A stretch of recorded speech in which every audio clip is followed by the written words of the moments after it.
Me escondí en el baño de un avión para espiar a mi novio y descubrí que tenía una identidad falsa. Hola a todos. Nunca pensé que publicaría algo así, pero siento que ya no puedo callarlo. Mi nombre es Marina y, si están leyendo esto, es porque necesito desahogarme y, de paso, dejar un testimonio de lo que me sucedió hace unos meses. Créanme que jamás imaginé vivir algo tan extraño y, aunque suene a guión de película, es una historia completamente real. Me di cuenta de que si no la compartía, me quedaría con una sensación de angustia imposible de manejar. Pero bueno, comencemos por el principio. Mi vida, antes de todo este desastre, era relativamente tranquila. Me dedico al periodismo freelance, sobre todo escribiendo artículos de viajes y recomendaciones de aeropuertos, curioso porque me dan pavor los aviones. Siempre termino volando con el corazón en la mano. Puede sonar paradójico. Soy la típica que sueña con aventuras, recorre el mundo y luego publica sus impresiones en redes sociales y en un blog personal. Pero a la hora de la verdad, odio la turbulencia. El despegue me pone de los nervios y el aterrizaje ni se diga. De cualquier manera, viajar se me volvió parte de la vida. Es la forma de ganarme el pan, y debo reconocer que hay algo en la adrenalina de tomar un vuelo que me mantiene viva. También soy la típica persona que, tras un par de fracasos sentimentales, desarrolla una suerte de barrera emocional. Quizás mi miedo más grande sea el abandono, porque cuando tenía 8 años mi padre desapareció de la noche a la mañana. Mi madre me dijo que se había enamorado de otra y se había largado, pero nunca tuve pruebas reales. Solo sé que en mi vida quedó un hueco que no he podido llenar. Cada vez que empiezo a confiar en alguien, me pregunto en voz baja, ¿y si se va igual que él? Por eso, a pesar de mi fachada de mujer independiente, a veces siento que vivo con un miedo constante, una paranoia suave pero firme, como un run run en el fondo de mi cabeza. Les cuento esto para que entiendan por qué hice lo que hice. Tenía 8 meses saliendo con un hombre que, en teoría, lo tenía todo, Daniel. Imagínense al tipo perfecto. Pediatra, o eso me decía, guapo, con un aura de confianza que desarmaba a cualquiera, y una sonrisa que me hacía temblar las rodillas. Era generoso, amable y siempre tenía palabras dulces para mí. Pero había un detalle que me confundía. Cada vez que se iba de viaje por un congreso médico, desaparecía por completo. Y no solo hablo de que no me escribiera mucho, directamente no contestaba llamadas, no enviaba mensajes, nada. Si le mandaba un audio, tardaba días en abrirlo. Cuando aparecía de nuevo, siempre tenía excusas medianamente creíbles. Que sí, las conferencias son súper absorbentes, que sí, me robaron el móvil y tuve que recuperar el número, que sí, no había buena cobertura. No sé, eran respuestas que no me convencían del todo, pero yo no quería sonar como la novia controladora de turno. Después de todo, no se supone que debía confiar en él. Así pasaron los meses, entre salidas románticas por Madrid, cenas en casa y planes a futuro que me hacía con él. Me animaba a pensar en un posible departamento compartido. Me hablaba de formar una familia cuando llegara el momento adecuado. Hasta que un día me dijo que se marcharía a un congreso en Buenos Aires, y yo exploté internamente. Me dije, no, ya basta. O me quito esta duda de encima o me convierto en una paranoica de por vida. Así que se me ocurrió la brillante idea de comprarme un boleto en el mismo vuelo, sin que él lo supiera. Tenía la ventaja de que, como periodista de viajes, podía costearme esos tiquetes de último momento a un precio algo más razonable. Aún así, no era poca cosa, porque Buenos Aires queda a un océano de distancia. Pero lo compré en un arrebato, sin pensar demasiado. Me dolió el bolsillo, pero la idea de quedarme en casa consumiéndome por la incertidumbre me dolía más. Lo primero fue el nerviosismo de llegar al aeropuerto y asegurarme de no encontrarme cara a cara con Daniel. Viajábamos el mismo día, en el mismo vuelo, pero por suerte no coincidimos en la zona de check-in. Yo había comprado mi boleto en turista, mientras él seguramente iría en clase ejecutiva, así era él, siempre con lujos que justificaba con razones laborales. Cuando por fin subí al avión, sentí el corazón saliéndose de mi pecho. Estaba pendiente de cada persona que pasaba por mi pasillo, temía verlo y quedarme congelada. Pero no lo vi de inmediato. Pensé que si no lo encontraba, tendría que abordar un plan B, averiguar su asiento o preguntarle a una azafata si había un doctor Daniel a bordo. Pero entonces, en uno de esos momentos en los que los pasajeros ya están acomodados y uno se levanta para guardar algo en el compartimento, lo vi. Estaba 3 filas más adelante, en la sección bucinés, demasiado cerca de mí como para sentirme a salvo. Me senté rápidamente y al rato Aproveché un descuido para pasarme al baño que estaba más atrás, en clase turista. Ese baño se convirtió en mi escondite. Sé que suena ridículo, pero me sentía como una espía de pacotilla. Recuerdo que encendí el grifo del lavamanos a ratos, solo para disimular, y salía cuando el pasillo parecía despejado. No podía quedarme allí eternamente, por supuesto, pero estaba aterrada de que Daniel se levantara por cualquier razón y me descubriera. Mientras estaba allí encerrada, hice algo peor.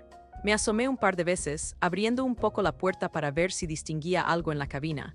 Y lo que vi me heló la sangre. Daniel no iba solo. Había una mujer sentada junto a él, y con ellos un niño pequeño de unos 5 o 6 años. El niño, a ratos, lo llamaba papá, pude leer los labios, o al menos así me pareció, y la mujer le dijo, en un tono muy cariñoso: «Tomás, pásame la manta». Me quedé pasmada. Tomás, ese era Daniel, no podía ser que existiera algún tipo llamado Tomás que fuera idéntico a mi novio. La escena era demasiado evidente. Se comportaba con esa mujer como un hombre en familia. En ese momento tragué saliva y volví al baño. Cerré la puerta y me quedé sentada en la tapa del inodoro durante lo que me pareció una eternidad. Mi mente volaba, y si este niño era su hijo, y si la mujer era su esposa o una pareja estable, y Daniel se llamaba Tomás. Entonces, ¿quién era ese hombre que me había robado el corazón durante 8 meses y me había hablado de un futuro juntos? El golpe emocional fue tan grande que casi me da un ataque de ansiedad allí mismo. Me puse a temblar. Pensé que si salía, iba a ser una locura, quizás un escándalo en pleno avión, y no quería ponerme a gritar. Finalmente respiré hondo, me sequé el sudor de la frente y me armé de valor para salir. Tenía un plan difuso en mente: seguirlos a distancia cuando aterrizáramos. El vuelo fue eterno. Intenté calmar mi cabeza, repasando los porqués de todo. ¿Por qué me había embarcado en esta aventura absurda? ¿Por qué no confié en mi intuición antes? ¿Por qué él me hacía sentir tan poca cosa? Estuve gran parte del trayecto inmóvil en mi asiento, con la almohada pegada a la cara, fingiendo dormir cuando no estaba en el baño.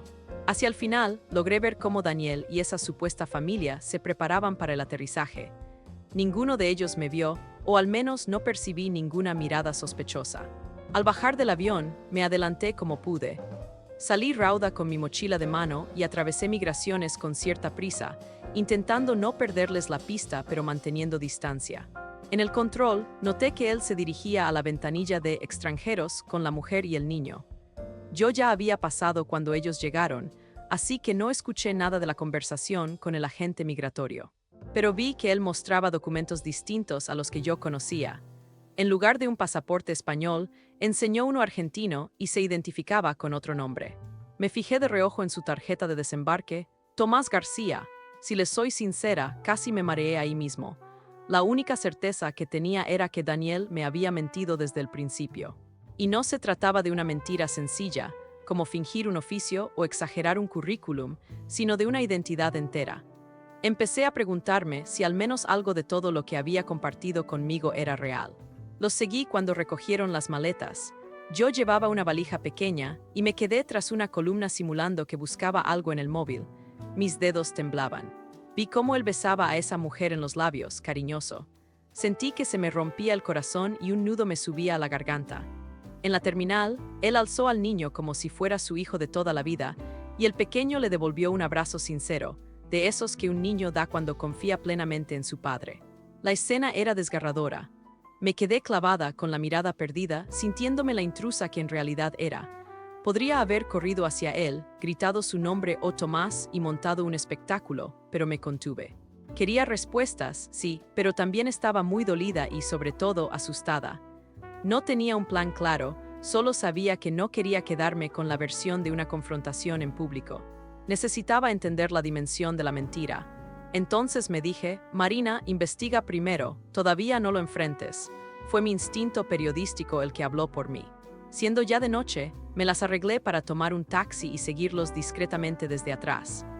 Esto lo cuento sin ningún orgullo, porque sé que suena invasivo, pero me encontraba en un punto en el que mi vida se había roto y la única forma de pegar los pedazos era descubrir toda la verdad. El taxista notó que estaba nerviosa. Me preguntó si todo iba bien y le dije algo así como: por favor, solo conduzca y no pierda ese auto de vista. Me sentí como en una película, pero estaba muerta de miedo. Llegaron a un barrio residencial bastante tranquilo. Vi cómo él bajó con la maleta, la mujer y el niño corrieron hacia la puerta de una casa, y entre risas se despidieron del taxista que habían tomado. Intercambiaron besos y abrazos. Tenían llaves propias y entraron como quien llega a su hogar. Mi corazón no resistió más. Sí, definitivamente vivían juntos. No era un simple viaje de trabajo ni una aventura clandestina, sino una vida paralela. Intenté hacer fotos con el móvil, pero mis manos seguían temblando. Conseguí algunas, pero salieron borrosas. Esa noche me fui a un hotel económico en la zona céntrica de Buenos Aires. Me encerré en la habitación y me eché a llorar desconsoladamente. No era solo la traición amorosa lo que me dolía, era la confirmación de mis peores miedos de abandono, de engaño. Y una vocecita dentro de mí decía, ya viste que tu intuición no falla. Todos se van. Luego esa misma voz se transformaba en rabia. No, no todos son así, pero este hombre es un maldito impostor. No dormí casi nada. A la mañana siguiente, me desperté con los ojos hinchados, prendí el portátil y me puse a rastrear. Ya había visto las redes de esa mujer la noche anterior. Encontré su perfil de una plataforma muy popular donde presumía de su familia. Y ahí estaba su pareja, el mismísimo Tomás García. Aparecía en fotos junto al niño, de vacaciones en la costa argentina, con una historia completa que se remontaba a años atrás. Noté que la primera foto de ellos dos era de hace más de 4 años. Me ardía el pecho de la indignación. ¿Cuántos años llevaba esta farsa? Decidí indagar aún más. Hice búsquedas inversas de la cara de él, hay herramientas online que lo permiten, y me salieron varios perfiles con nombres diferentes. En uno figuraba como un médico pediatra Daniel, mi novio, en otro como un cirujano ortopédico, David, otro alter ego, y en otro como un especialista en salud pública, Tomás García, el que acababa de descubrir. Parecía que repartía sus identidades según el país en el que estuviera. No me lo podía creer. Era un estafador, un loco, un agente secreto. 1000 teorías me pasaban por la cabeza, cada cual más descabellada. Durante los siguientes días, me convertí en una sombra sigilosa. Lo vigilaba a distancia y descubría pequeños detalles que iban confirmando mis sospechas. Él no ejercía como médico en ningún sitio real, simplemente aparecía en supuestos congresos que se organizaban en distintas ciudades. Pero no encontraba registros oficiales de su asistencia, ni confirmaciones en los portales de las asociaciones médicas. Me metí a buscar en bases de datos, en listados académicos, nada. Él no existía. Lo peor era pensar en que, si tenía una familia establecida en Argentina, que lo había llevado a vivir en España conmigo durante meses. Cómo lo había gestionado todo sin que nadie lo descubriera. La magnitud de la mentira me obsesionó. En medio de mi investigación, descubrí que su supuesta especialidad como pediatra no tenía base en ningún diploma oficial ni nada parecido. Era como si hubiera armado perfiles falsos, comprado credenciales, usado documentos trucados y me pregunté, ¿qué hay detrás de todo esto? Tráfico, negocios turbios, algo ilegal. Empecé a asustarme de verdad porque si estaba tocando un tema delicado, mi vida podría estar en riesgo. Aún así, me armé de valor. Creé una cuenta de mensajería con un número argentino, completamente nuevo, y le envié un mensaje haciéndome pasar por parte de una red de reclutamiento de personal médico de élite. Sonó poco creíble cuando lo pensé, pero al parecer él estaba tan acostumbrado a inventar historias que picó el anzuelo. Le dije que queríamos contar con sus servicios y que un socio inversor deseaba reunirse con él en un hotel céntrico para discutir oportunidades laborales. Él aceptó casi de inmediato. Me dio un horario y me dijo que acudiría con su portafolio. Supuestamente, su portafolio incluía credenciales y logros en pediatría, en cirugía, etc. Sentí que mi plan funcionaba y que, por fin, tendría una oportunidad de confrontarlo cara a cara. El día de la cita llegué al hotel con una pequeña grabadora oculta, un dispositivo que uso para mis entrevistas. Estaba tan nerviosa que casi me desmayo frente a la puerta.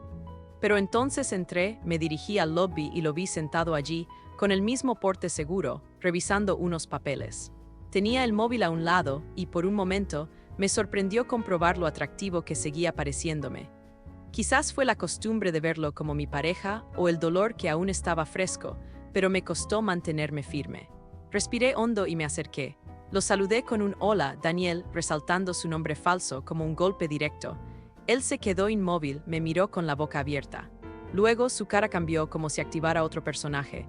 Marina, ¿qué haces aquí?, me dijo, lo noté tenso. Le respondí, ¿qué hago aquí? Descubrir quién eres de verdad. Nos sentamos en un rincón del lobby, lejos de la vista de los demás. Yo miraba alrededor, temiendo que alguien apareciera a matarme.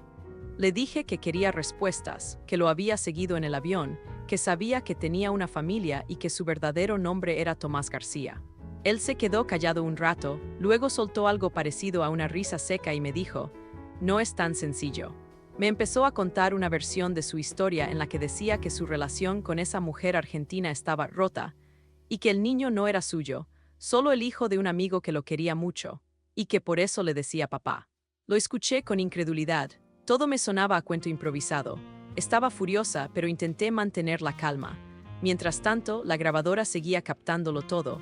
En un momento le pregunté: «Entonces, ¿por qué desaparecías cuando viajabas? ¿Por qué no había ni un rastro tuyo en redes ni en llamadas, Daniel o Tomás o como te llames?» Y él soltó otra mentira tras otra.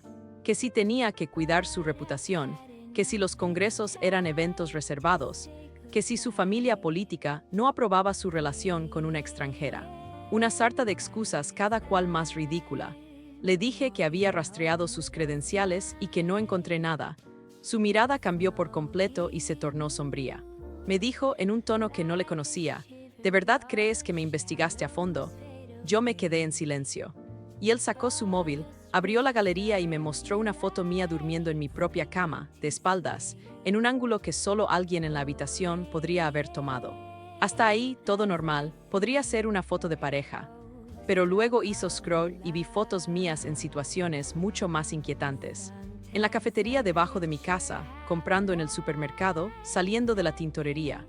Instantáneas en las que yo no estaba con él, eran de momentos en los que creía estar sola. Fue como si me dieran un puñetazo en el estómago. Él susurró, con una sonrisa retorcida: «No eres la única que espía, Marina». Entonces entendí que durante todo este tiempo, él había sabido exactamente quién era yo y cuáles eran mis movimientos. Me dijo que le interesaba mi trabajo como periodista, que necesitaba una cobertura limpia en España mientras cerraba algunos negocios. No especificó qué tipo de negocios, pero mi mente empezó a volar. Confesó que, al principio, me había contactado solo porque yo tenía acceso a ciertas fuentes e información, y que le convenía mantenerme cerca. Pero, según él, en el proceso se enamoró de mí. Lo dijo con un cinismo que me revolvió las entrañas. Sentí que el corazón se me salía entre rabia, asco y un miedo muy profundo. En ese instante noté que yo también estaba en peligro si seguía allí. Supe que ya no me convenía enfrentarlo más. A duras penas, le grité algo así como: «Eres un enfermo», y corrí hacia la salida. Él se quedó sentado, con su mirada fija en mí, como disfrutando de la escena. En la calle tomé un taxi y me fui casi sin rumbo, hasta que encontré un sitio donde sentarme a revisar lo grabado. Mi mano temblaba mientras guardaba el dispositivo en el bolsillo. Logré rescatar parte de la conversación, incluidas sus mentiras y esa risa escalofriante con la que me enseñó las fotos de mí. Durante los días siguientes, me escondí en casa de un colega argentino al que llamé de urgencia. Le conté una versión resumida de la historia, sin muchos detalles personales.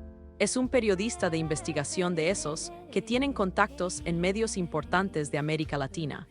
Se ofreció a ayudarme a publicar un artículo en modo de denuncia, pero sin exponer mi nombre de manera directa. Tuve dudas al inicio, pero sabía que este hombre, o como se llame, seguía sus estafas en distintos países y que si yo no hacía algo, seguiría arruinando vidas. Así que reuní todas las pruebas que pude. Capturas de pantalla, audios, fotos borrosas, datos inconsistentes. Lo organizamos en un texto que, aunque no aportaba suficiente para una denuncia penal, porque su identidad real aún estaba en el aire, sí ponía en entredicho su reputación y alertaba a posibles víctimas. Todo se publicó de manera anónima, pero con la fuerza suficiente como para que mucha gente en los foros y redes se enterara. La repercusión fue tremenda. Encontré a otras mujeres que aseguraban haber pasado por historias similares con alguien del mismo aspecto pero con distintos nombres. Hablaban de un hombre carismático, seductor, que las hacía sentirse únicas para luego desaparecer.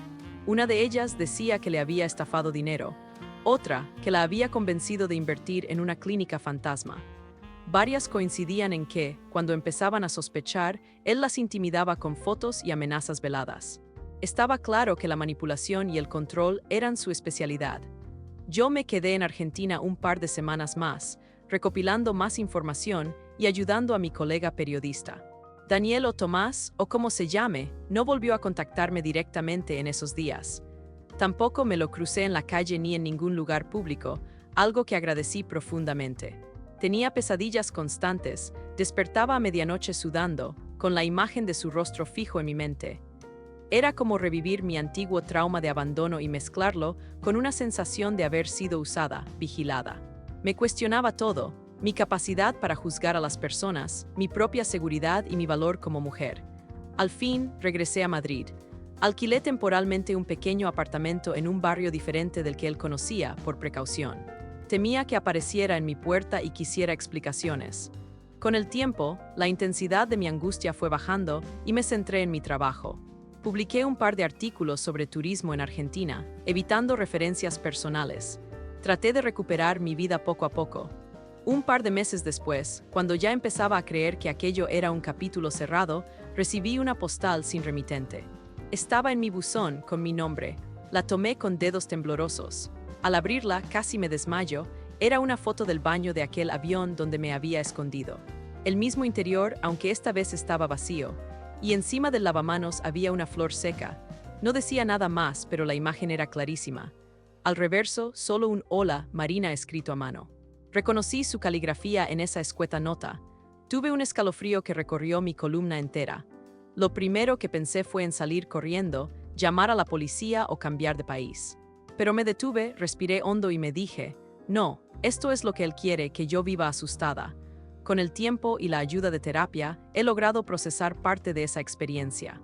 Me di cuenta de que, aunque sigo sin tener todas las respuestas, ni sobre sus motivos exactos ni sobre su verdadero trasfondo, al menos rompí mi patrón de quedarme callada o resignarme. Tuve el coraje de desenmascararlo a mi manera y dejar constancia de su engaño. Me di cuenta también de que mi miedo al abandono no era un defecto mío, sino una herida que alguien astuto supo manipular. Quizás esa es la razón por la que me buscó en primer lugar. Una persona vulnerable es más fácil de controlar. Sin embargo, aprendí que uno puede transformar el dolor en fuerza. Hoy, si revisan la red, encontrarán artículos donde se habla de un hombre con varios alias, que estafa y miente a mujeres en distintos países. No lo exponen con nombre y apellido concretos, pero se mencionan coincidencias que apuntan a la misma persona. Me siento orgullosa de haber iniciado algo de conciencia al respecto. Aunque no lo metí en la cárcel ni tengo pruebas contundentes para un juicio, sé que mis líneas sirvieron como alerta para que no siga dañando a tantas personas. Volví a retomar mis artículos de viajes, aunque sigo teniendo esa tensión cada vez que entro a un avión. No tanto por el despegue, sino por los recuerdos que me vienen. Aún así, he hecho las paces con esa parte de mí que sospecha, que teme ser engañada. Ahora la entiendo como una herramienta de supervivencia, no como un problema. Me gusta pensar que, si algún día me enamoro de nuevo, lo haré con los ojos abiertos y la mente clara, sin esa necesidad de entregarlo todo sin límites. El amor debe ser confianza mutua, no un juego de máscaras. Espero que mi historia les sirva de algo. No voy a negar que me duele pensar que ese hombre sigue por ahí, quizás con otra identidad diferente, tal vez convenciendo a otra mujer de que se mude con él. Pero yo ya no puedo hacer más, al menos por ahora. Mi vida sigue, y cada día intento reconstruir mi propia confianza, mi seguridad, mi capacidad de amar. Es un proceso lento, pero estoy avanzando. Gracias por leer hasta aquí. De verdad necesitaba sacarlo de mi pecho. A veces, compartir en un espacio como este ayuda a darle forma a los recuerdos y a liberarlos un poco. Si alguien está pasando por algo parecido, mi consejo es que no duden de su intuición. Y que, por favor, se mantengan alerta de las señales de manipulación. Uno nunca cree que le puede pasar hasta que te sucede. Nunca me imaginé en esta situación, siguiendo a un hombre al otro lado del Atlántico y descubriendo que ni siquiera se llamaba como yo pensaba. En fin, así es como mi historia llegó a donde está hoy. Tengo la sensación de que no será el final definitivo. Ese hombre parece tener la capacidad de moverse como fantasma, pero al menos me ha dado algo de cierre. Y sí, todavía guardo la postal del avión con la flor seca.